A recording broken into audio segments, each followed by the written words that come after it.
Since almost the very beginning of television, the audience has been instructed of ways to stay physically and mentally well. Many different educators, celebrities, entertainers, sports people, and presenters have been guiding fitness regimes to the audience at home, all with different styles, concepts, and methods. No one has got them up and moving quite like Mr. Motivator. This is the Mr. Motivator Story. People are always asking me, what does he carry in his bag? it's not a secret, it's my mic.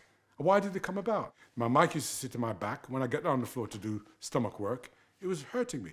So I created this bum bag with holes in the side, so the mic would sit in there and all the leads would come out the back, and no one would know. But me without Lycra, not happening. I was born in a little village called Pike. There's a wonderful feeling about Jamaica, the whole culture, the history, and it's the Caribbean all in one island. Pike is very rural. School life was different there because you spent a lot of time outdoors, sitting under a tree, literally being taught. I was 10 years of age when I first came to the UK, and you can imagine, you arrive down here, just houses, very few businesses. And I lived in so many little homes because my dad rented everywhere. He didn't buy any house. We just had that one room, kitchen in the middle.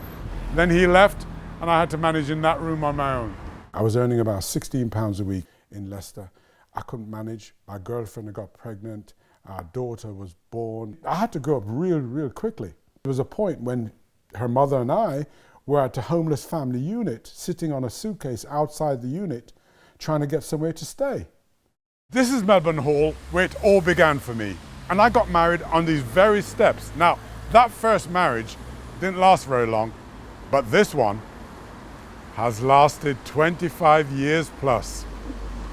It's a good job I had the practice, isn't it?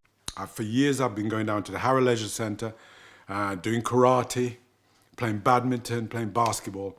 And one particular Tuesday, I could hear all this noise coming from this hall. So I followed the noise and got down there, looked through the window, and I could see all these women doing these exercises.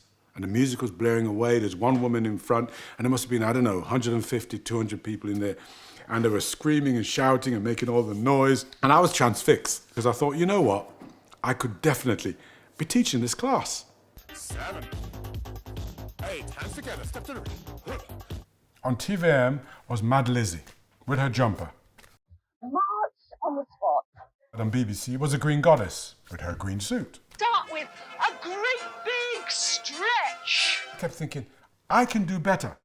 23rd of August 1993, I went on and the phone lines lit up, and I'm so grateful to the public who have embraced me from then until now. Oh, that was great. More Zelda tomorrow, but Power Rangers coming up after the break. So don't you guys go away. I love you. I'll see you soon. So I remember I was 10 at the time, and I just remember you always being on TV in the morning. Like, you had millions of people at home, their children and their family exercising. You had this energy, always smiling, always laughing, always bringing the most out of people. And even when I met you, I still felt like you're still the same today. So they came up with the idea of doing what was called Mr Motivator's Time Out. And this was me going around the world with a group of children, learning about the history and culture of all these different countries. So we'd go to Singapore and film 8 2.5-minute items, go to Greece and go to Norway. Hola, hola. That's Spanish for hello. But guess what? We're not in Spain. Hold it. We are this far from the United Kingdom. Then I would intro the Power Rangers by saying, The Power Rangers know their stuff. I don't do what they do. I don't want you to copy anything that they do. You hear me? All right. It was kind of surreal sometimes, because you'd be walking down the street and they'll say, he's that bloke who's been jumping up and down on the TV. They know him as Mr Motivator, but they wouldn't know him as Derek Evans. It was quite a long time, I think, before people actually put the two together. This gentleman called me up and he said, look, there is a festival happening. I would love you to come up there, right? And if you go on stage and you're able to get these people going, I reckon you've got a future in going to music festivals. And I was really worried because I was thinking, there's nobody here, right? I put my music on and I shouted out, Motivator in the house, I need your body. And out the woods came all these hippies and stuff like that. And we jammed it for 20 minutes. Visually, it's great. I actually don't get nervous. I don't understand it. I feel like it's my place. And I go out there, I haven't rehearsed it, I just put my music on and I get on with it. It's great. It's it's wonderful seeing all those people. The worrying thing is, as soon as my set is finished, everybody would disappear. It's about 11 o'clock on an evening. There's an email comes in. It was an official document, and I read halfway down. I thought someone's having a laugh, something about being awarded the MBE. I'm just kind of a humble fitness instructor who just saw that there was a way in which I could empower people and make people feel good about themselves and make exercise fun. And that's been my mission. And to be recognized as someone who has helped the health of the UK, I think it's really great. Nothing's going to stop me. The future for me is bright.